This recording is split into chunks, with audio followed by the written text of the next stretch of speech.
For a while now, I've been wanting to redo my RPG world, the main world I use for my D&D games. I decided to create some art that showed the major planes of existence, starting with the world, aka the material plane in the middle, since that is the center stage most of the time. I'm wanting to make the setting distinct and with a certain style to it, and at the same time, I want it to get along well with D&D. In other words, I'm not trying to reinvent the wheel, but I want to fix a number of issues and dissatisfactions that I have with my setting and with D&D in general. The name of the world is Ioria, which actually came to me right from the beginning, as soon as the inspiration struck. But now I'm wanting to change that name a bit too, for reasons that I'm not going to get into in this video. The name will be similar in some way. Names are very important to me. Names have meanings. Names have power. The world being called Ioria is a reference to the first era of the world, the age of cataclysms, during which gods, titans, demon lords, and other such epic powers were present in the world and clashed with each other in mythic battles and schemes. Over time, they slew one another, and the blood of the gods, the ichor, seeped into the world, transforming it, and in certain ways, infusing it with power. There are a number of reasons why I want to redo my RPG setting, or relaunch it or reboot it. One reason is that its cosmology is not well defined currently. How did everything begin? How exactly do the different planes relate to each other? What is a god in this setting? Where do they come from? Why do they have their powers? Why do they not take direct action in the world and instead have mortals serve their wills? What kinds of religious practices and doctrines exist? What are the different afterlives that a mortal could end up in, and what causes a person to reach a given afterlife? How powerful can a creature in the world become? If there are extremely powerful creatures, why don't they just take over the world? These are the sorts of questions that I need to think about. I may not have all the answers right away, but I need to get things developing. I'm also starting to define the objectives of my setting. Here are some of them that I've come up with so far. Religious and spiritual themes are prevalent. This enhances the storytelling because the struggle between the different realities and the different philosophies creates profound conflicts. This also enhances adventure hooks because being called to journey forth by the gods you follow makes for a very compelling reason to go out on an adventure. An afterlife awaits everyone. There are spiritual consequences to the decisions and the actions a person makes in life. If the character dies, the GM should describe where the character's spirit ends up, and if the character was one that the player was highly invested in, there should be a short scene that takes place in the afterlife. Gods and other deity-like beings are never in the world. They are spirits who dwell on other planes, and they influence or interact with mortals in a variety of ways. Each deity is unique to this setting. There will be inspiration and influence of all kinds, but there will not be any of the gods or demon lords or whatever from D&D or any other published work. Part of the problem that D&D often has is that it tries to cram everything and everyone in all together, which makes things kind of disjointed and incoherent, and it ultimately hurts the setting and the storytelling. This is not a multiverse. You cannot teleport from this setting over to the Forgotten Realms or Dragonlance or Middle-earth. There are not infinite instances of this setting. There are not countless echo planes. There is just one of each person, only one of each being. Everything is at stake. Everyone is playing for keeps. This is a serious setting. Things matter. Things have meaning. Decisions have consequences. The setting is a bit more gritty and a bit more realistic compared to just baseline D&D. There is some influence from real-world history and cultures. There is some influence from old-school swords and sorcery. There's some influence from classic fantasy works. There is also new-school influence in here, too. I don't want to dismiss that. Of course, there will be humor found in certain characters and NPCs, and everyone playing the game will be enjoying themselves, but this is not a meme game. It's not just goofing around. There's this sense that we're participating in something special. As I was designing the look of the material plane in this art piece, I brought in a world map of Ioria. This map has been updated every once in a while as my different campaigns have fleshed out the world, but I know this world map is going to get a remake as well. There are going to be a couple more continents. There's going to be areas that are unknown and uncharted or that extend beyond the edges of the map. Having the inner and outer planes beyond the material plane is important in order to keep the general framework of a D&D campaign. Now, this could be radically changed or done away with, but again, I'm not trying to do that. I'm not trying to reinvent the wheel with this project. I just want to make a better wheel that runs more smoothly and is better at getting us to where we want to go. Next to the material plane is the plane of shadow and the plane of fairy. The plane of shadow is the dark side of the world, the unconscious, the unknown, that side of ourselves that we are scared to face, where our darker aspects lurk. This is also a gloomy and bleak plane in certain ways. It relates to tragedy and to lost things. Necromancy and the undead are often associated with the plane of shadow. Another way to think of this plane is that it is made up of the nightmares of everyone in the world. By the way, D&D since 4th edition has called this plane the Shadowfell, which is a pretty cool name, I guess, but it also has that gamey sound to it, whereas Plane of Shadow sounds more classic and more archetypal. The counterpart to the Plane of Shadow is the Plane of Fairy. Again, in D&D since 4E, this plane has been renamed. It's called the Feywild. Keep in mind that 4E is when D&D took a major shift in marketing. The game became more corporatized. So Feywild sounds cool enough, but I'm not sure it really sounds like something that an actual scholar in the setting would say. It sounds kind of more like what a person on a marketing team would say. The plane of fairy relates to fairies in the classic sense of the word, all the strange, peculiar, magical creatures from old folklore. It evokes a sense of wonder and whimsy and enchantment. We can also think of this plane as being composed of the dreams of the world. Encompassing the material plane and its associated shadow and fairy is the ethereal plane. This is a misty, spiritual barrier beyond which lies more distant planes. This is the transition from the material to the spiritual. Perhaps when a mortal dies, their spirit passes through this ethereal barrier and onto their afterlife. Or if someone is unable to fully pass on, they become a ghost, wandering the ethereal and sometimes manifesting their apparition in the material world. My current thought is that the ethereal plane blocks out gods and demon lords and other beings of such epic power, preventing those spiritual beings from manifesting in material form in the world. So that probably means that there was not originally an ethereal plane.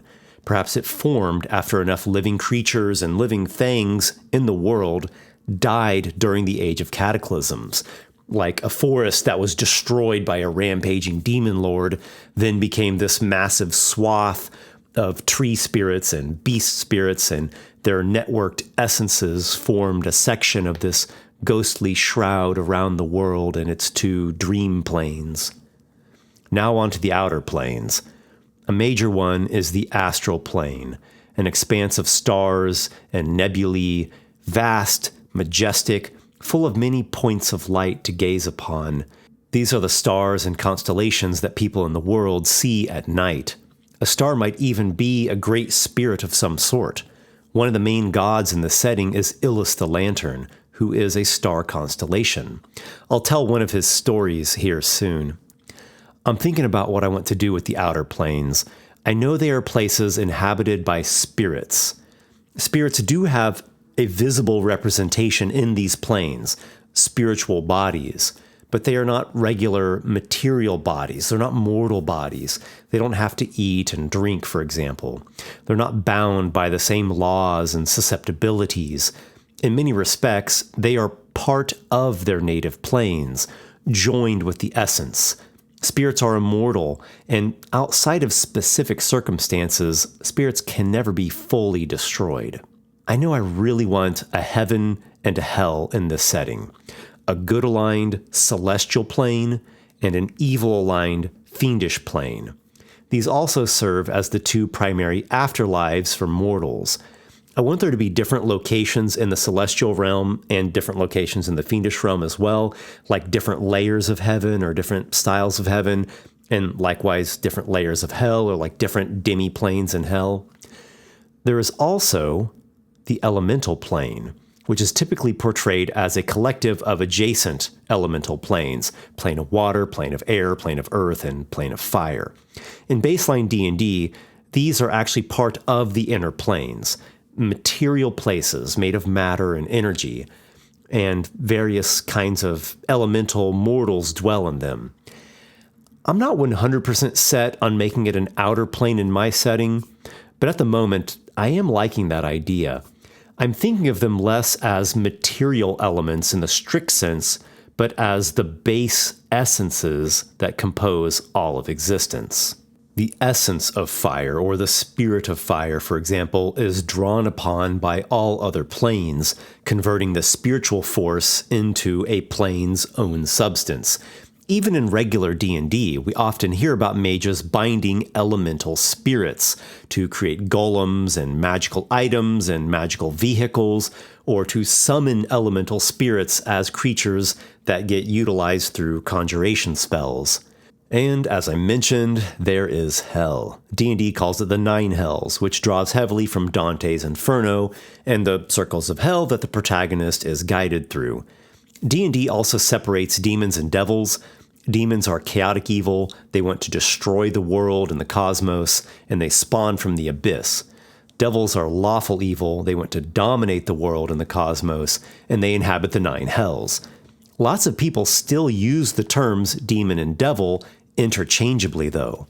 Now, that could just be because not everyone is a D&D geek and cares that much about the technical points of the cosmology.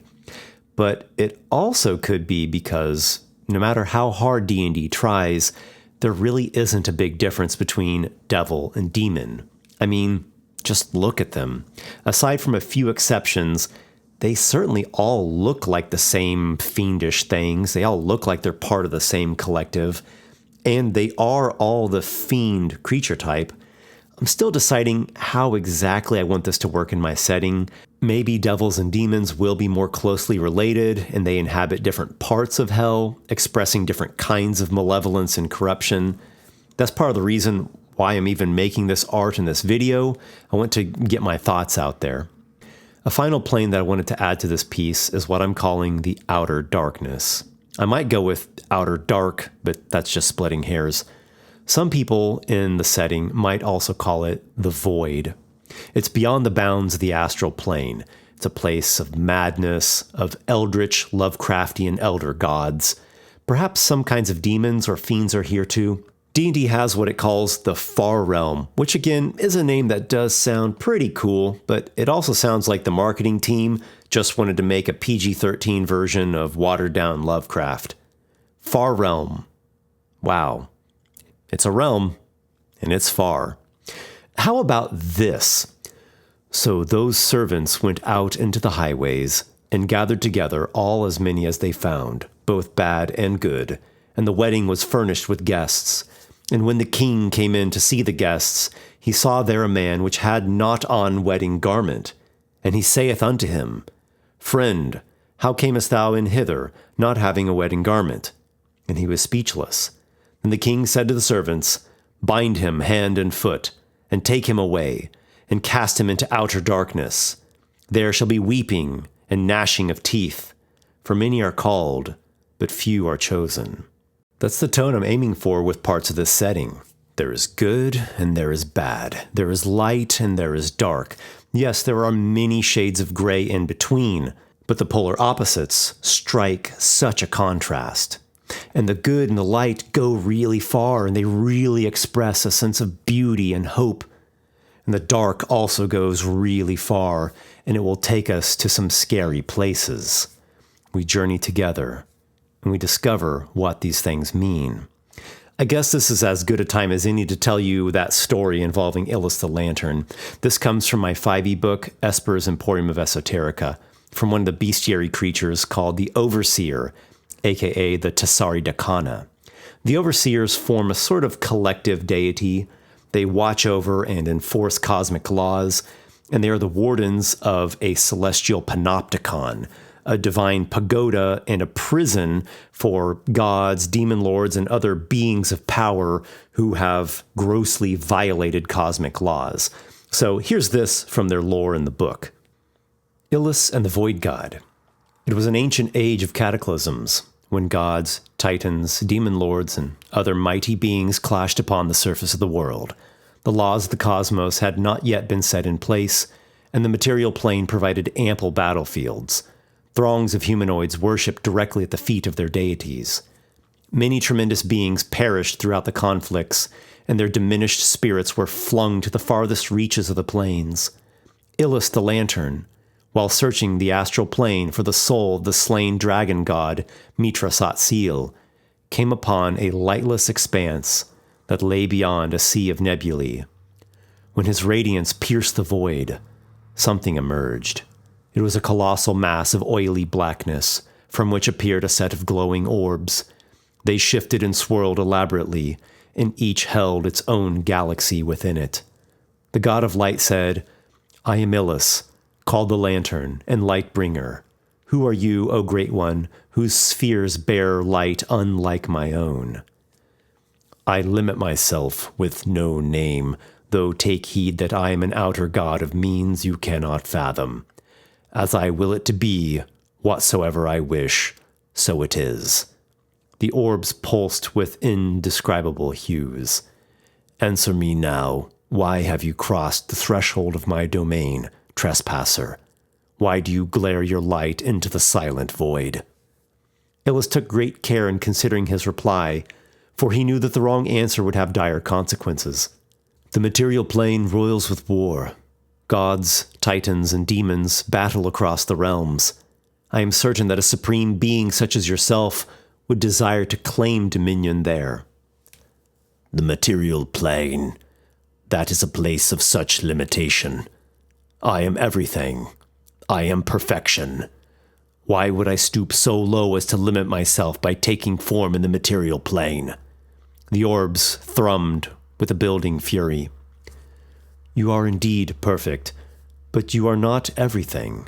As you are perfect, you lack flaws and limitations.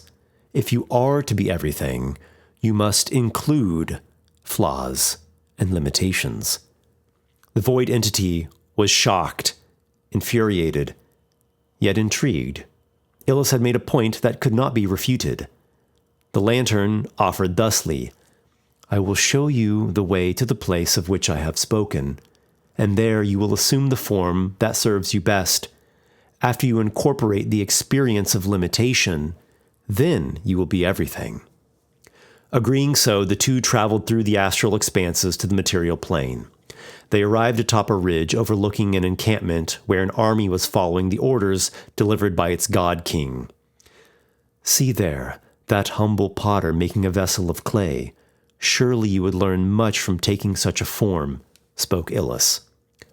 "What a piteous creature," said the other. But curiosity overtook it, and it became a potter. After a week of making stoneware, the potter came to Illis. "Each day I make pots for soldiers. They make use of my work. As I have no power to transform myself in this lowly state, I command you, make me a soldier, so that I may know this greater position." Illis considered leaving the void entity as a potter, but he worried what terrible consequences would arise after the potter died and the outer god resumed its power. So the Lord of Light transformed the potter into a soldier. After a week of combat, the soldier came to Illis. "Each day I fight as my commander orders. He has such authority over me. I want to be the commander." Illis did just so, and the soldier became the commander. After a week of administrating the encampment, the commander came to Illis. "Each day I sit through councils and analyze strategies in my tent, and the fire there makes me sweat and stings my eyes. I want to be the fire." Without protest, the god made the commander into the fire. After a week, the army emerged victorious in its campaign, and it moved on. A servant tossed water onto the fire, smothering it. The wisps of smoke drifted to Illis and said, "Truly, water is greater than fire. I wish to be water." Illis thus transformed the fire into a large basin of water. After a week, the water had put out many fires, but each time, after being flung to the ground, it helplessly seeped into the dirt. A puddle of the water dribbled near to Illis, bubbling, "Earth is greater than water, for it drinks me down every time. Make me into earth." And the god did just that, turning the water into earth. The earth lay there, smug and satisfied. But it was only a short matter of time before a lowly potter came, dug it up, and used it to make clay pots. Illis waited and waited, but he received no demands from the clay pots, so he went to them. "Have you no more wishes? There are many, many things which you could still be." The pots replied with voices as though wind through a hollow void. "What we have experienced and learned here is enough to reflect upon for all of time. Do as you will, O Lord of Light, for it is through your illumination that we have seen." With a word of power, Illis the Lantern transformed the clay pots into a group of celestial beings. They were tall, slender, and bedecked in noble attire. Each had 3 eyes, which glowed in serene white light. "I name you Tissaridakana, for you have seen, truly. Let your minds be luminous, full of knowledge and wisdom." In order to initiate the Celestials into their new form, they were given the power to create one new god. From their collective will sprang forth Argus the Watcher, a giant whose full armor and tower shield were covered in vigilant eyes. The cataclysmic wars raged on for years. Deities and archfiends fell in earth-shattering clashes that racked the world. One of the last gods to perish was Illis the Lantern, in battle with the titan Vorstbrand, who simultaneously met his end through Illis's magic. The Tissaridakana chose not to participate further. Their council had observed much, and they decided to retreat to the astral plane. Before doing so, they sealed a great concordance, stating that nevermore would the world be used as a battleground for beings such as gods and demon lords. This proclamation was accepted by the nature spirits of the world as well, who swore to never again participate in such devastating wars and to repel any attempt by colossal beings to stake direct claim on the material plane. So I might make a few alterations to this lore, but the main ideas are in the right place. The cosmology is getting set up and structured, and I have a lot to think about and to get settled. Maybe I'll make some more videos in this style. If you enjoyed this, please give the video a like and subscribe to the channel if you're not already subscribed. And if you really enjoyed it, there are a couple other ways to show your support. You can purchase a copy of Esper's Emporium of Esoterica, either in PDF or in hardcover. It's 350 pages, and I assure you it is bursting full of ideas, full of player content, full of GM content. It's all in there. Or you can become a supporter of the channel on Patreon. It also gets you some really cool monthly rewards. Either way, you have my thanks. I want to give an extra special thank you to my counselor patrons who really go above and beyond. In particular, Adam Wood, Vince Vallely, Nick Thy Pirate King, Locke Monroe, and Nicholas A. You guys make a big difference, and I'm so glad to have you as companions in these endeavors. Well, that's it for now. I'll see you all in the next video sometime soon. Best wishes to you in your fantastic journeys and excursions into mythic realms. And as always, may your adventures be many.